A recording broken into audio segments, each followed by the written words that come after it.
السلام علیکم ورحمۃ اللہ وبرکاتہ۔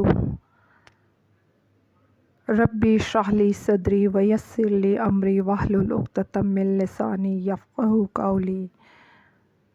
اللہم فقہنی فی الدین ربی زدنی علما۔ اللہ سبحانہ و تعالیٰ کے فضل و کرم سے آسان قرآن میں سورہ بقرہ کے سفر کا آغاز ہو چکا ہے اور ابتدائی 12 آیات کی تفسیر بیان کی جا چکی ہے۔ سورہ بقرہ قرآن پاک کی طویل ترین سورہ ہے، جس میں اللہ تعالیٰ کے مختلف احکامات، شعائر زندگی اور آخرت کے کانسیپٹس کے علاوہ کچھ انبیاء کرام کے حالات و واقعات بھی بتائے گئے ہیں۔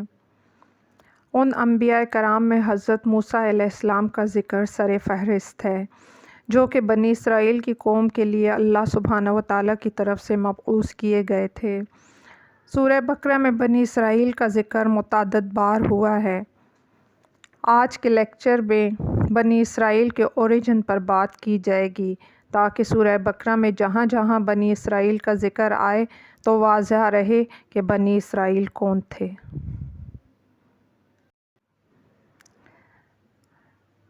یہودی عبرانی نسل سے تعلق رکھتے تھے، اس لیے یہ بات وثوق سے کہی جا سکتی ہے کہ یہودیوں کے مذہبی عقائد اکثر و بیشتر عبرانی ہی تھے۔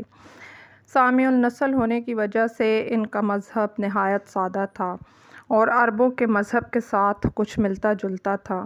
البتہ مصر میں ایک لمبا عرصہ مقیم رہنے کی وجہ سے انہوں نے بعض مصری عقائد بنا لیے تھے۔ کثرت پرستی ان کا شیوا تھی، یعنی حضرت موسیٰ علیہ السلام کی بعثت سے قبل بنی اسرائیل لاتعداد معبودوں کی پرستش کرتے تھے، جن کو 3 گروہوں میں تقسیم کیا جا سکتا ہے۔ خاندانی دیوتا، ہر خاندان کا الگ الگ دیوتا ہوتا تھا۔ یہ دیوتا مورتیوں کی شکل میں ہوتے تھے۔ عموماً ان مورتیوں کی جسامت اتنی ہوتی تھی کہ نقل مکانی کی صورت میں آسانی سے ایک جگہ سے دوسری جگہ لے جایا جا سکے۔ پھر شامی اقوام میں حجر پرستی یعنی پتھروں کی پرستش شروع سے کی جا رہی تھی۔ وہ پتھروں کو نہایت ہی مقدس تصور کرتے تھے، کیونکہ ان پتھروں سے ان کے معبود تراشے جاتے تھے۔ پھر درخت پرستی جو ہے تو وہ بھی ان کا شیوا تھا۔ عبرانی ادب میں جہاں کہیں کسی مقدس درخت کا ذکر آیا ہے، وہاں مقدس پتھر کا بھی ذکر ضرور آیا ہے، کیونکہ ان مقدس پتھروں کا تعلق درختوں سے ہوتا تھا۔ حیوان پرستی بھی ان کا شیوا تھی۔ جانوروں میں سانپ کی بھی پرستش کی جاتی تھی، اور حیوان پرستی ان کی گھٹی میں اتنی رچی ہوئی تھی کہ جب حضرت موسیٰ بنی اسرائیل کو وہیں چھوڑ کر 40 دن رات کے لیے کوہ طور پر چلے گئے تو بعد میں ان کی قوم بچھڑے کی پرستش میں لگ گئی۔ ان کا ایک قومی دیوتا ہوتا تھا۔ 2 معبودوں کے نام تاریخ میں ملتے ہیں جن کو یہودیوں نے کنعان پر غلبہ حاصل کرنے کے لیے اپنایا۔ یہ 2 معبود بال اور مولک ہیں۔ یہودیوں کے نزدیک بال زرخیزی کا دیوتا تھا۔ ہر شہر کا الگ بال ہوتا تھا، اور اس کے علاوہ کچھ اور دیویاں بھی ہوتی تھیں۔ دوسرا دیوتا مولک ہے۔ یہود اس پر اپنے بچوں کی قربانیاں دیتے تھے۔ مقدس کتابوں میں بنی اسرائیل کو اس قربانی سے منع کیا گیا۔ بعد میں یہ دیوتا یہودا کے نام سے موسوم ہوا۔ یہودیوں کی نقل مکانی کی وجہ سے یہودا کے ٹھکانے بھی بدلتے رہے، اور پھر یروشلم میں ہیکل سلمانی کی تعمیر کے بعد یہودا وہاں منتقل ہو گیا، اور یہی اس کی مستقل قرارگاہ ٹھہری۔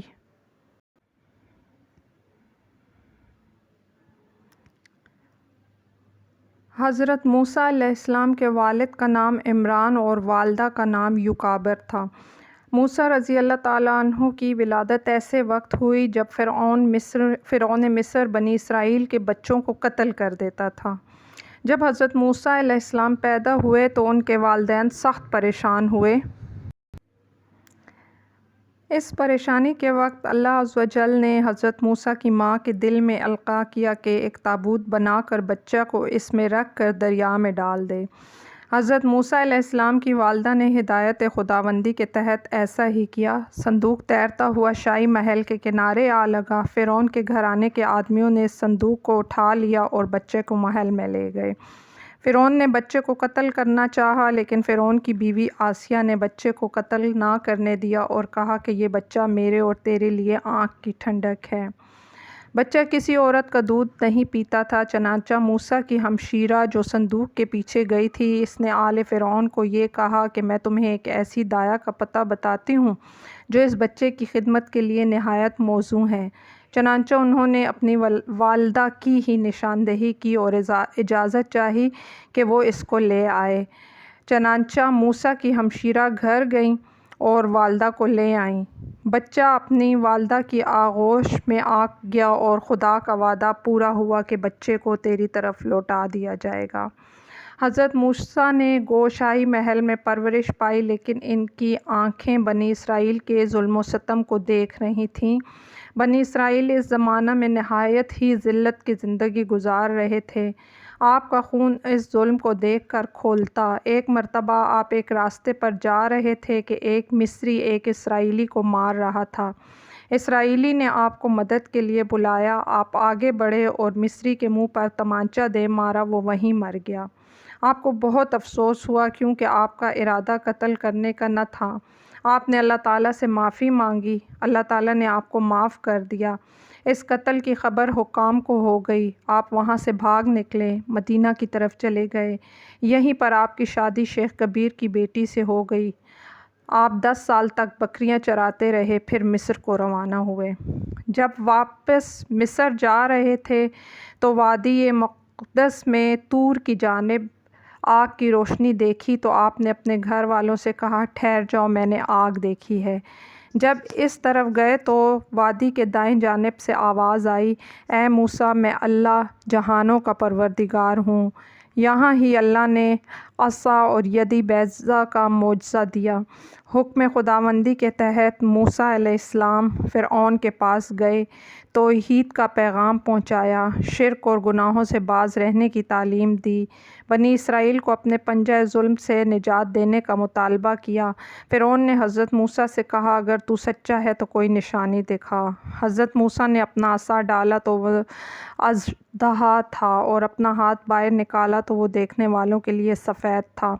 فرعون نے ملک کے تمام جادوگروں کو بلایا اور ان کا حضرت موسیٰ سے مقابلہ کروایا۔ جب آپ سب پر غالب آ گئے تو وہ آپ پر ایمان لے آئے۔ فرعون اس بات پر شدید غصہ ہوا اور ان پر ظلم و ستم کرنے لگا۔ جب حضرت موسیٰ اور بنی اسرائیل کی زیادہ تذلیل ہونے لگی تو اللہ تعالیٰ نے ان پر عذاب بھیجا۔ جب کبھی عذاب نازل ہوتا، فرعون حضرت موسیٰ سے درخواست کرتا کہ وہ عذاب کے ہٹ جانے کی دعا کریں اور وعدہ کرتا کہ عذاب کے ہٹ جانے پر ضرور ایمان لائے گا، لیکن جب عذاب ہٹ جاتا تو وہ پھر اپنی پرانی روش پر چل پڑتا۔ جب مصریوں کا ظلم اپنی انتہا کو پہنچ گیا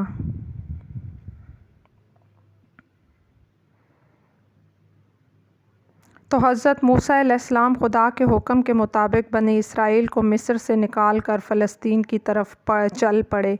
جب فرعون کو علم ہوا کہ موسیٰ تو بنی اسرائیل کو مصر سے نکال کر لے گیا ہے تو ایک لشکر جرار جمع کیا اور ان کے تعاقب میں چل دیے۔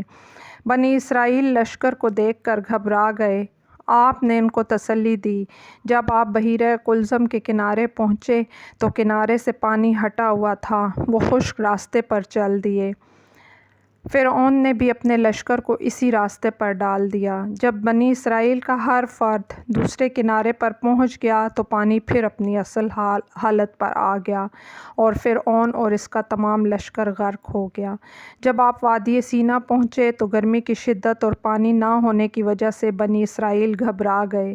انہوں نے آپ سے پانی طلب کیا تو عصائے موسیٰ کی ایک ٹھوکر سے چشمے جاری ہوئے۔ پانی کے بعد اللہ نے حضرت موسیٰ کی دعا پر ان کو من و سلوہ عطا کیا۔ پھر گرمی سے بچانے کے لیے اس صحرا میں بادلوں کے پر آ گئے۔ پھر حضرت موسیٰ 40 دنوں کے لیے کوہ طور چلے گئے۔ آپ کے ساتھ 70 آدمی تھے۔ وہ نیچے رہے اور آپ کوہ طور پر چڑھ گئے۔ واپس آ کر ان لوگوں کو خدا کے احکامات بتائے۔ انہوں نے کہا، جب تک ہم خدا کو نہ دیکھ لیں ہم نہ مانیں گے۔ تب اللہ تعالیٰ نے اپنی تجلی دکھائی اور ان آدمیوں پر غشی کی موت طاری ہو گئی۔ جب آپ واپس آئے تو بنی اسرائیل نے بچھڑے کی پوجا شروع کر دی۔ آپ نے بچھڑے کو جلا کر راکھ دریا میں پھینک دی۔ ان کی باقی کی نشانیوں میں اللہ تعالیٰ نے قرآن پاک میں فرمایا ہوا ہے کہ پس ہم نے ان پر طوفان، ٹڈیاں، جوئیں اور مینڈکیں اور خون کی کھلی نشانیاں بھیجیں۔ بائبل میں بھی دریا کا لہو بن جانا، مینڈکوں کی آفت، جوئیں، مچھر، مویشیوں پر مری پھوڑوں کی آفت، اولے اور ٹڈی اور تاریکی کی بھی معجزات کا ذکر ہے۔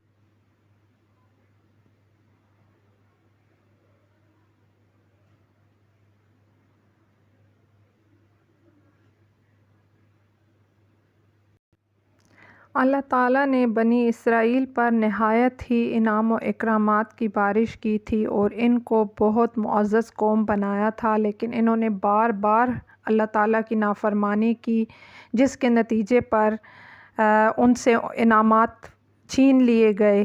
جن انعامات کا ذکر ابھی پیچھے کیا گیا ہے کہ کس طرح اللہ تعالیٰ نے انہیں من و سلویٰ عطا کیا، ابر کا سایہ ان کے اوپر کیا، یہاں تک کہ اللہ تعالیٰ نے ان کو وہ لباس بھی عطا کیے کہ جو انہوں نے ایک دفعہ پہن لیے تھے تو جیسے جیسے ان کی قد میں اور ان کی جسامت میں اضافہ ہوتا تھا تو ویسے ویسے ان کے لباس میں بھی اضافہ ہوتا تھا۔ ان سارے انعامات کا ذکر انشاءاللہ تفسیر سورہ بقرہ میں آگے آئے گا، لیکن ان کی روگردانیوں کے سبب سے اللہ تعالیٰ نے ان پر وہ سارے عذاب نازل کیے جن کا ذکر ابھی کیا گیا ہے۔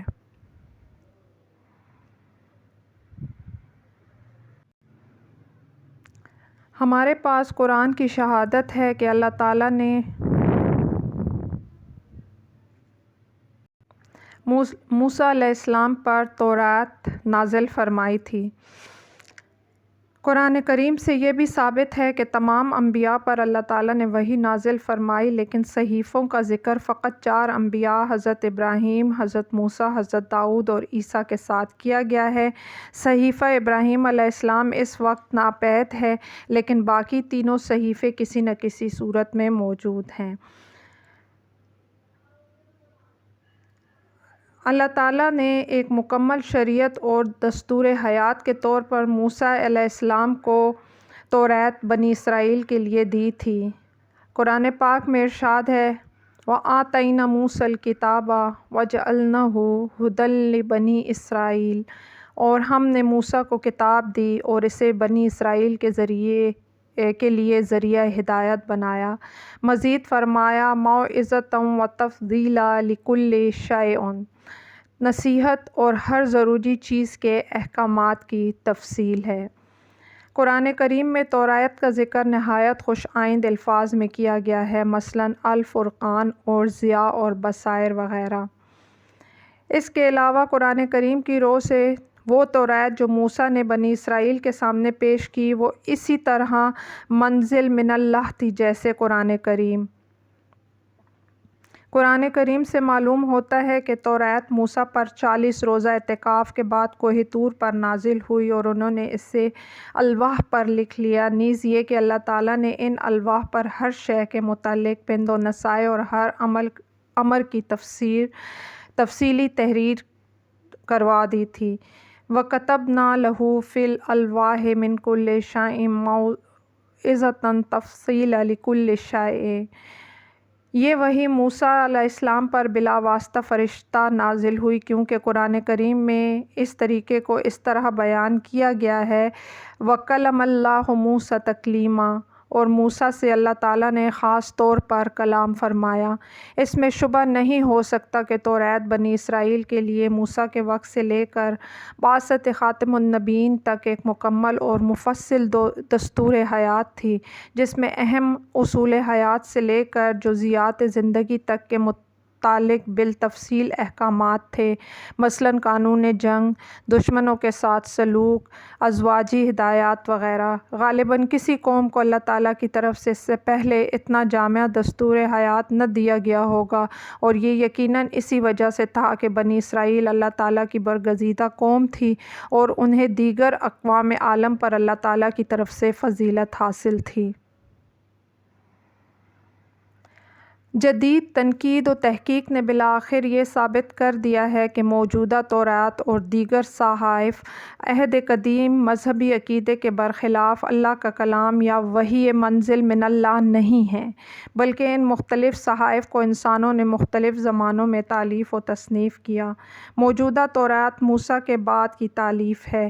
اس بنا پر بائبل کی ہر کتاب یا صحیفہ بلا استثناء انسانی تالیفیں ہیں جو ان نبیوں کے بہت بعد کے زمانے میں مرتب ہوئیں جن کی طرف انہیں منسوب کیا جاتا ہے۔ قرآنی شہادت کی روشنی میں اس کی توجیہ یہ ہو سکتی ہے کہ اصل منزل من اللہ صحیفوں کے ضائع ہونے کے بعد علماء یہود و نصارہ نے انہیں نئے سرے سے تالیف و مرتب کیا۔ تاریخ سے یہ امر ثابت ہوتا ہے کہ تورات حوادث زمانہ کے ہاتھوں کئی بار تلف ہوئی۔ ان حوادث کی تاریخ دراصل ان حوادث کی تاریخ ہے جو یہودی قوم پر متعدد بار نازل ہوئے، اور یہ قرین قیاس بھی ہے اور ہمارے پاس تاریخی ثبوت بھی موجود ہے کہ ان قومی بربادیوں میں یہودیوں کے صحائف مقدسہ بھی تلف و برباد ہوتے رہے۔ جزاکم اللہ خیراً کثیرا واحسن الجزاء فی الدنیا والآخرہ۔ سبحانک اللہم وبحمدک اشہد ان لا الہ الا انت نستغفرک ونتوب الیک۔